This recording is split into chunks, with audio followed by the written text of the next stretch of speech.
Bakit tumanggi si President Ferdinand Marcos Jr. sa hair follicle drug test? Kamakailan, iniwasan ni President Marcos Jr. ang pagsailalim sa hair follicle drug test, isa sa pinakamabisang paraan para matukoy ang droga sa katawan. Ito'y nagdulot ng tanong, bakit nga ba siya tumanggi sa pagsusuring ito kung wala namang itinatago?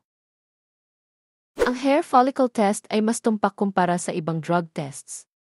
Kaya nitong makita ang drug use sa loob ng 70 araw. Marami ang naniniwala na dapat itong yakapin ng mga namumuno upang patunayan ang kanilang pagiging tapat at trustworthy sa publiko. May mga nagtanong, kung ang ordinaryong tao ay dumadaan sa masusing pagsusuri, bakit hindi ito gawin ng isang mataas na opisyal? Para sa maraming Pilipino, ang pagtanggi sa test ay tila tanungin ang pamamahala ng integridad sa gobyerno, lalo na sa harap ng lumalalang isyu ng droga. Ang transparency ay pundasyon ng tiwala ng bayan. Bilang lider, karapatan ng publiko na makita ang halimbawa sa pagiging bukas sa katotohanan. Paano magtitiwala ang mga tao kung may mga tanong na hindi nasasagot?